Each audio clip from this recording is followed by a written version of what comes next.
Estamos ao vivo com Bate-Papo FGV, que recebe professores e especialistas da Fundação Getúlio Vargas. Hoje vamos fazer um balanço sobre o setor de óleo e gás no Brasil. Para o tema, convidamos Fernanda Delgado, professora e coordenadora de pesquisa da FGV Energia. A indústria de petróleo e gás no Brasil possui uma importância significativa no cenário econômico mundial. E apesar dos crescentes investimentos em gás natural, que é uma fonte de energia menos poluente, o óleo cru ainda é considerado o principal insumo da matriz energética mundial e relevante na produção de solventes, borracha, fertilizantes e diversos produtos industriais, além do setor de transportes. E essa semana, o preço do petróleo atingiu o patamar mais alto desde 2014. O valor foi impulsionado, dentre outros fatores, pela piora da crise econômica na Venezuela, o corte de produção imposto pela Arábia Saudita em acordo com a Rússia e as sanções comerciais que o Irã passou a sofrer pelos Estados Unidos com a saída do pacto nuclear. Os fatores geopolíticos são cada vez mais responsáveis pelo preço do petróleo e dos derivados. Fernanda, obrigada pela presença aqui no Bate-Papo. Imagina, Mariana, é um prazer contribuir. Em nome da FGV Energia, eu agradeço o convite. E sim, os fatores geopolíticos já são responsáveis pelo preço do petróleo de uma forma, sempre foram, né? Quando você tem 90 milhões de barris por dia transacionados pelo mundo, circulando pelo mundo, qualquer movimento que tire esse óleo de circulação, como foi o caso agora do bombardeio da Síria, ou desse impacto em relação ao Irã, que recolhe 1 milhão de barris por dia, você vai ter um impacto no preço do petróleo no mercado internacional. Mas isso sempre foi assim. É que como hoje o nosso combustível está atrelado ao preço do petróleo no mercado internacional, essas notícias fervilham mais, elas estão mais na primeira página, vamos dizer assim, para a gente, porque a gente acompanha o preço do combustível, eu e você, que a gente tem que colocar gasolina no carro, a gente acompanha dessa forma, mas o petróleo sempre teve essa característica de preço volátil, de uma instabilidade, muito sujeito a essa instabilidade internacional. Soma isso, você tem o IPO da Saudi Aramco, né? A Saudi Aramco quer fazer uma abertura de capitais agora, era para ser 2018, deve ser em 2019. Isso faz com que a Arábia Saudita segure produção. Quando ela segura a produção, o preço sobe. Mas os fatores geopolíticos realmente são os mais acreditados, vamos dizer assim, em relação ao preço, ao aumento. O óleo vem num scale-up, não se esperava que chegasse a $80. Um valor bem alto, né? Porque a gente estava numa expectativa daquele lower for long, né? Que é um preço baixo, que vem baixo desde 2014, com a entrada do shale gas americano. Você teve uma queda grande dos preços, por uma questão de oferta e demanda também. Então, você teve o preço baixo durante muito tempo. Esse aumento de uns meses para cá, ele é artificial, né? Porque ele está atrelado a um corte de produção entre a Arábia Saudita e a Rússia e outros movimentos periféricos. Então, não se esperava esse aumento. Em contrapartida, você pode esperar que ele vai cair daqui a pouco também, porque é um mercado que trabalha com boom and busts, né? Ele vai para cima e vai para baixo, vai para cima e vai para baixo. E quando você tem um preço muito alto, você incita produções em áreas onde antes você não produzia.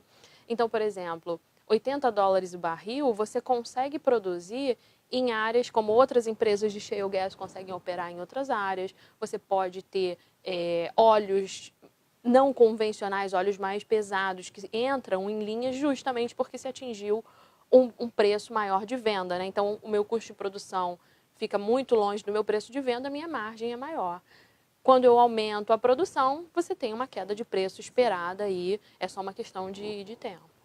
Agora, quais os efeitos gerados no Brasil pelo aumento do preço do petróleo, além do combustível, que a gente vê diretamente no posto de gasolina? Olha,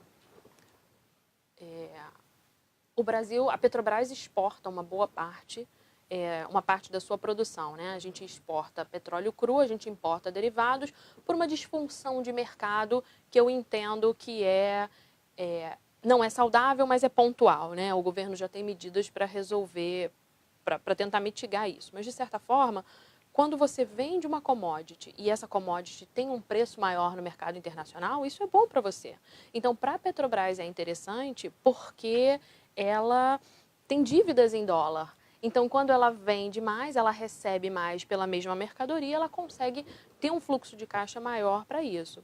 A Petrobras estando saudável, né, vamos dizer assim, e ela está nesse caminho, ela está ganhando fôlego, você viu que teve o resultado das operações saíram anteontem, ela ganhando esse fôlego, o mercado para petrolífero e o mercado afetado, né, que é tudo que fica em volta, também ganha fôlego. Então, num primeiro momento, o Brasil como exportador de petróleo, o petróleo subindo, é interessante para a gente, a parte, claro, a questão do repasse do preço dos combustíveis.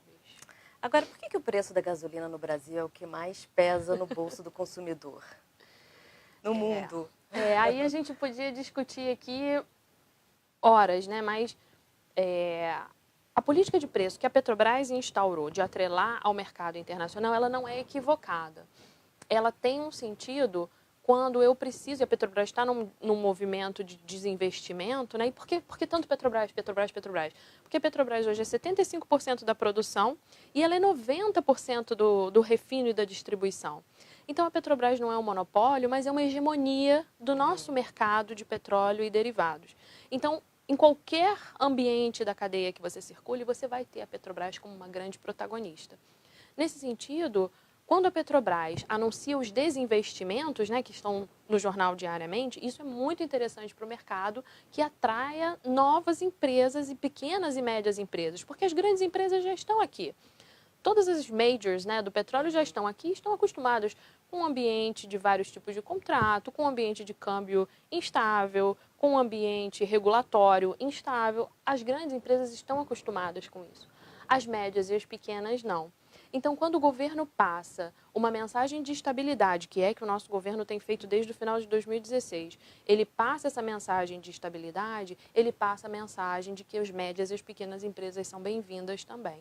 Nesse sentido, a área de downstream, que é a parte de refino, ela precisa de preços livres, ela precisa de preços que sejam concorrenciais e não governados pela Petrobras, como era antes. Então, quando ela atrela o preço do combustível ao preço do mercado internacional, ela passa a sinalização para o investidor internacional de que, olha, coloque seu investimento aqui que você vai ter um retorno de acordo com o preço do mercado internacional e não ditado pela National Oil Company nossa aqui, que é a Petrobras. Esse movimento é interessante. O que fica desinteressante nesse sentido é que você tem uma carga tributária muito grande, né? A nossa carga tributária é grande em todos os aspectos, e aí não sou a melhor pessoa para falar de reforma tributária, mas quando você chega na parte de combustíveis, você tem 40% entre gasolina e diesel, 40% praticamente é imposto. Então, não é a política de preço. A política de preço da Petrobras podia ser melhor acertada? Poderia, mas eu acho que ela não é o foco. O foco é porque não desonera essa carga tributária. Durante o governo Dilma, a CID, né, que é um imposto sobre os combustíveis, ela foi suspensa durante um período justamente para não gerar pressão inflacionária. Por que a gente não consegue? Já que o mercado internacional está num scale-up, já que isso é interessante para os movimentos de desinvestimento da Petrobras, por que não pensar nesse desoneramento do combustível para que o consumidor final não sinta tanto? Porque certamente vai ter uma pressão inflacionária aí, porque o combustível está atrelado a formação de todo o preço de qualquer coisa, né? Sim, sem dúvida. Agora, o lucro da Petrobras subiu 57% em um ano, né? E chegou a quase 7 bilhões no primeiro trimestre desse ano, após 2017, com prejuízos. São valores acima do esperado. Como é que você avalia esse cenário da Petrobras? Ele realmente era fora da curva, ninguém imaginava que isso fosse acontecer. A gente se imaginava que essa recuperação da Petrobras ela já teria que ter acontecido um pouco antes. A última demonstração de resultados da Petrobras, ela teve que pagar uma multa para os Estados Unidos. Você lembra daquelas ações que foram impostas pelos acionistas americanos? Então, isso deu à Petrobras um pagamento e ela teve que fazer esse pagamento e ela ficou com um resultado negativo, mas já se esperava uma posição melhor da Petrobras porque já vinha o aumento do preço do petróleo, o câmbio ajuda muito nesse sentido, apesar das dívidas da Petrobras serem em dólar, o câmbio ajuda no sentido de que você vende esse petróleo em dólares, né? Então, esse resultado ele é surpreendente, mas ele mostra que está no caminho certo, né? O presidente da Petrobras, que tinha essa missão, né, de resolver os problemas de caixa, era a empresa mais endividada do mundo, né? O que é muito contraditório, porque se você produz... No Brasil, a gente tem um break-even de pré-sal, por exemplo, a $35 e você vende a $70, você tem uma margem muito grande por cada barril de petróleo. E você produz 2 milhões de barris de petróleo por dia. Então, você tem uma quantidade de movimento de óleo muito grande, o que significa uma quantidade de movimento de dinheiro muito grande. Como essa empresa ficou tão endividada, né? Aí a gente também poderia discutir em crise, em lava-jato, em escândalos, em má gestão, enfim. Mas isso está sendo endereçado, isso está sendo reorganizado e a Petrobras sinaliza que está indo no caminho certo de reduzir a sua dívida, de fazer desinvestimentos, o que é interessante para o mercado, porque as empresas estão interessadas em adquirir áreas maduras, em adquirir ativos de refino, em entrar no setor de distribuição. Você tem um interesse do mercado nesse sentido, o que para nós, consumidores e brasileiros, é extremamente interessante. Você fala de desinvestimento. Desde 2014, a Petrobras fechou 20 plataformas e agora ela quer voltar a ter plataformas próprias e não mais alugar, como ela fazia nos últimos 6 anos. Qual é a sua opinião sobre esses investimentos que são bilhões de dólares, $1,5 bilhão por plataforma? Esses são os investimentos normais, né? O mundo do petróleo, o mundo dos hidrocarbonetos manipula valores muito, muito altos, né? Então, esse é o valor de um equipamento. Se você pensar, o aluguel de uma sonda hoje para perfuração são $150 mil por dia. Então, esses equipamentos não podem realmente ser baratos. Faz todo sentido, dentro da estratégia da Petrobras, se ela tem o pré-sal, se ela está desenvolvendo o pré-sal, ela tem a seção onerosa, agora que também vai entrar dentro do pipeline de projetos dela, né? Quando você tem isso tudo acontecendo, é normal que você retome a sua atividade. Quando você retoma o esforço exploratório, você precisa de equipamentos. E se ela vai comprar, se ela vai alugar, isso do ponto de vista do setor petrolífero, não faz diferença, desde que isso venha, desde que isso entre, de que se implemente e de que se comece a operar. A gente teve leilões agora em 2018 e uma coisa interessante que o governo fez e tem feito nessa abertura desde 2016 é o calendário de rodadas, né? Esse calendário de rodadas dá previsibilidade para o investidor internacional. Porque uma empresa de petróleo, ela funciona por portfólio, ela tem que ter sempre, como o recurso é finito, conforme uma área entra em declínio de produção, você tem que agregar uma nova área. Então, eu não posso entrar em um país ou em uma região onde eu não tenha a perspectiva de futuras áreas. Isso o Brasil está sinalizando. Quando ele diz que agora em junho tem uma outra rodada, depois em novembro vai ter uma rodada, inclusive com áreas de recursos não convencionais até. Quando ele sinaliza que ele vai ter uma constância dessas rodadas de licitação, mostra que o investidor pode colocar o dinheiro aqui, pode entrar, porque ele vai ter a continuidade da sua produção. Agora, se a plataforma vai ser feita aqui ou vai ser comprada lá fora, isso também é uma discussão interessante, porque mexe com o nosso setor naval. O setor naval é um setor que ele já quebrou e já voltou várias vezes, né? Então, fica aquela sensação de que o governo está sempre subsidiando o setor naval. Será que não era a hora da gente buscar uma forma mais competitiva disso? A Petrobras é uma empresa que tem acionistas e tem que dar conta para os seus acionistas. Então, a gente não tem como competir nem em custo, nem em produtividade com os grandes estaleiros internacionais. Eu acho que a gente poderia focar em produção daquilo que nós somos bons, como barcos de apoio, equipamento submarino, instalações submarinas, equipamentos subsea. Isso o Brasil é competitivo, isso o Brasil é bom, a gente já exporta até esses equipamentos. Vamos focar naquilo que somos bons e vamos comprar aquilo em que não somos tão bons para a gente ter uma economia. Tem que se fazer conta, na verdade. Certo. Estamos conversando hoje com a Fernanda Delgado. Ela é professora e coordenadora de pesquisa da FGV Energia. Estamos fazendo um balanço sobre o setor de petróleo e gás no Brasil. Envia sua pergunta, faz o programa com a gente está aguardando aqui. Obrigada. Agora, com o mundo cada vez mais preocupado, Fernanda, com o desenvolvimento sustentável, o gás natural assume um papel mais protagonista na produção. Agora, a diminuição considerável dos combustíveis fósseis para o aumento dessa energia limpa ainda é uma realidade distante. A gente vai levar muitas décadas ainda para que a gente veja a energia limpa de fato substituir o petróleo. Eu acho que substituir o petróleo no setor transportes ainda demora bastante, né?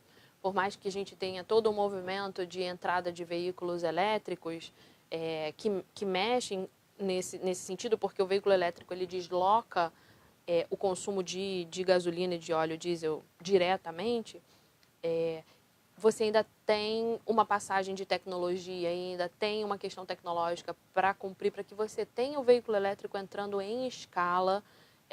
Aqui no Brasil, pelo menos. No mundo, ele já é uma realidade um pouco mais presente, até porque os outros países têm metas de emissões mais... eles têm menos possibilidades de cumprir suas metas de emissão e, por isso, precisam muito da inserção do carro elétrico. Na China, por exemplo, Na né? China, por exemplo, poluente. exatamente. E então, no Brasil, a gente, como tem uma matriz hidrelétrica, como a gente tem o etanol muito forte, né? Tem toda essa questão das metas de emissão nossa, que podem ser offsetadas por outras medidas. O carro elétrico, ele não me parece que seja uma realidade tão próxima assim. Acho que o scale-up, a entrada do carro elétrico, ela vai ser mais suave, ela vai ser mais... ela vai ser mais devagar aqui, até porque tem uma questão interessante, que quando o carro elétrico é muito caro por causa das baterias, né? A bateria que tem uma tecnologia embarcada e é caro, enfim. É 70% do valor. É 70% do valor. Então, quando essa bateria ficar mais barata, ainda assim esse carro vai ser um carro mais caro. Quando esse carro entrar de uma forma mais... ele for barateado, né? Porque toda a tecnologia vai barateando. Para você imaginar, a energia eólica não era pensada no Brasil há uns anos atrás. Você não tinha entrada da energia eólica, não, isso é muito caro, esses aerogeradores são muito caros. E hoje é uma realidade, uma parte da produção de energia elétrica nacional é eólica. Então, a tecnologia, ela ganha fôlego, ela ganha escala e ela entra. Simples assim. O carro elétrico vai chegar. Ele vai ser uma realidade, até porque ele é o desenvolvimento tecnológico natural do motor. O motor elétrico é mais eficiente, ele é menos barulhento, então todos os motores tendem a ser elétricos. Só que quando você tiver os carros elétricos numa quantidade maior, o carro a combustão interna, a tendência é que o preço caia. E se o preço cai, o consumo sobe. Então, em economias pouco motorizadas, como Índia, China e o próprio Brasil, esse preço mais baixo do carro a combustão interna, ele pode desequilibrar essa entrada. Mas isso, por exemplo, a própria EPE coloca uma entrada de 5% de carros elétricos para 2035, então é uma coisa que a gente ainda vai ver. Nesse passo, né, nesse acontecimento, e tudo vai ocorrendo de uma forma devagar, porque são investimentos caros e são tecnologias que precisam ser entendidas e afundadas, né, de custos afundados, o gás natural vai ganhando espaço, claro, porque ele é o combustível de transição para uma matriz mais limpa. Não que ele seja limpo, não é isso, ele é menos poluente que o óleo cru. Mas ainda assim ele emite gases, emite CO2. Emitindo CO2, ele é só um combustível de transição para uma matriz mais limpa. Mas como você me perguntou, eu acredito que o petróleo, ele hoje é 33% da matriz energética mundial, né?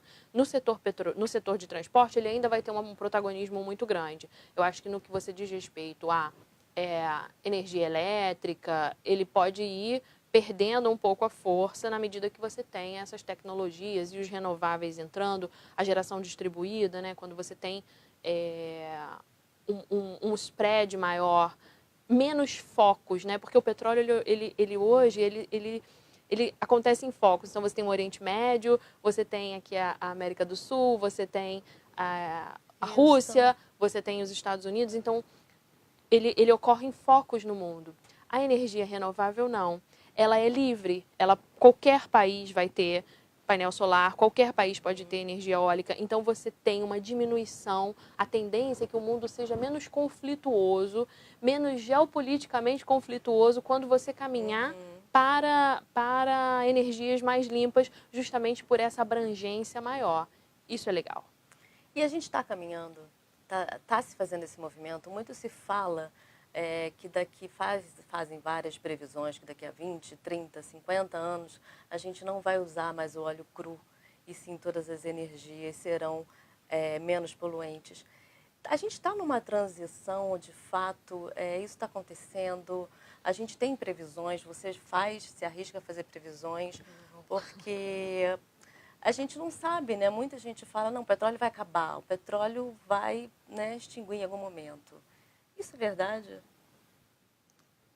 Acabar, ele não acaba, né? Porque nenhum recurso natural acaba. Ele pode se tornar economicamente inviável ou ecologicamente improvável. Vou te dar um exemplo da energia nuclear, por exemplo. Quando você teve o acidente nos Estados Unidos, de Three Mile Island, depois você teve Fukushima, você teve vários acidentes nucleares, e quando você tem esse acidente, o que acontece no mundo inteiro? Vamos parar com a energia nuclear. Então, as plantas nucleares da Europa, da Alemanha são fechadas, as plantas nucleares do Japão são fechadas, e você começa a buscar subsídios energéticos em outros vetores. Não existem outros vetores. O que acontece com essas economias? Elas voltam ao nuclear de uma forma ou de outra. Então, a França reativa as suas plantas nucleares, a Alemanha reativa as suas plantas nucleares, o Japão reativa as suas plantas nucleares, porque a sede de energia é muito grande. A energia move o desenvolvimento e o desenvolvimento não para. A gente agora está entrando, depois dessa recessão que parecia que nunca ia acabar, né? Finalmente ela dá sinais de arrefecimento e você tem uma sinalização muito interessante econômica dos Estados Unidos, da China, dos países europeus. Isso precisa de energia, isso demanda energia. E uma energia de alta concentração energética, uma energia de poder calorífico alto. Esse poder calorífico alto, só o petróleo tem, ou o nuclear, no caso, por exemplo. Então, as alternativas que existem, elas ainda não estão à altura da quantidade do poder calorífico dos hidrocarbonetos, nem na plástica do hidrocarboneto. Na plástica, no sentido que você até falou na abertura. O barril de petróleo, você faz plástico, você faz solvente, você faz gasolina, você faz uma miríade de produtos com o hidrocarboneto. Outro energético não tem essa plasticidade. Então, você tirar o petróleo desse protagonismo ainda tem um caminho longo para a gente seguir. Há uns anos atrás tinha uma previsão de que em 2050 o petróleo não existiria mais, mas a própria Agência Internacional de Petróleo já refez as suas previsões, colocando que o petróleo continua na matriz energética justamente por essa necessidade, por esse desenvolvimento que é premente, que ele não para e precisa de uma energia, de energia e qualquer energia para sustentar. Isso, por exemplo, é o que sustenta você ter uma produção de energia elétrica a carvão tão alta hoje ainda na China, na Rússia e nos próprios Estados Unidos, né? Enfim. Agora, de que forma as eleições, esse clima de incerteza no Brasil ainda podem influenciar no setor de óleo e gás? O que esse ano vai influenciar nesse setor? Eu acho que do ponto de vista regulatório, tudo foi muito endereçado, sabe, Mariana? Você tem as rodadas de licitação, o calendário de licitação já tá posto, você tem o Repetro que foi renovado, você tem vários programas governamentais como o Combustível Brasil, o REAT, que colocam em discussão, que colocam em passo uma série de mudanças que sinalizam uma reabertura do setor petrolífero brasileiro. É lógico que tudo isso fica suspenso dependendo do governo que ganhe, né? O nosso ciclo eleitoral no Brasil ele é muito curto. Você vê que a gente ainda nem tem quais são os candidatos oficiais. Então, a gente não consegue nem entender quais são, por exemplo, as políticas energéticas desses candidatos, uma vez que eu ainda não sei quais são esses candidatos. O que gera mais incerteza. O que gera mais incerteza. A sensação que passa, né, e pelo menos é o que se ouve no mercado externo, né, é que o Brasil entrou numa rota que não tem como voltar. Né? Essa abertura de mercado agora, a gente não tem como voltar. Então, a não ser que ganhe um governo, que se eleja um governo muito... Como é que eu vou dizer? muito nacionalista, que volte com a história de petróleo é nosso e essas coisas e ande para trás com toda essa abertura que a gente conseguiu até agora, que o próprio governo conseguiu. Que o Exatamente. país precisaria nesse momento. Que volte que tenha esse tipo de governo, aí sim a gente tem teria um problema grande. Mas eu não acredito. Eu acho que o mercado hoje está muito positivo, ele está com uma sensação de esperança muito grande de que as coisas vão caminhar. Tem dinheiro sendo posto na mesa, o que é interessante. E quando você tem esses investimentos, esse dinheiro sendo posto na mesa, você atrai o que a gente mais precisa. Emprego, desenvolvimento tecnológico, geração de renda, geração de pagamento de impostos. Eu acho que isso deve ser o foco. E o emprego, em primeiro lugar, que eu acho que é o que a gente mais precisa. A geração de empregos nessa área é muito grande. É uma geração de empregos grande, né? A gente lançou até, está disponível no site da Fundação, um trabalho da FGV Energia falando que o setor petrolífero, ele impacta, né, uma parte da cadeia petrolífera, que foi o que a gente mediu, ele impacta 4% no PIB só. Mas a quantidade de empregos que ele gera é muito grande. E isso é o que a gente precisa, agora. Ótimo, Fernanda. A gente está chegando ao final do programa. Você tem alguma consideração, algum assunto que você acha relevante da gente falar sobre o tema? Não, eu acho que a mensagem seria de que o caminho está sendo traçado, está sendo bem traçado. A gente tem uma expectativa grande, né, dessas próximas rodadas que vão vir agora. Todo mundo de olho no mercado internacional, isso é sempre, pelo menos para mim, já faz parte desse acompanhamento, mas vamos torcer para que o novo governo não estrague tudo. Obrigada pela sua presença. Imagina, eu que agradeço. Obrigada por acompanhar a gente até agora. Mais informações sobre a FGV você pode ter no portal fgv.br. Até semana que vem. Bom dia.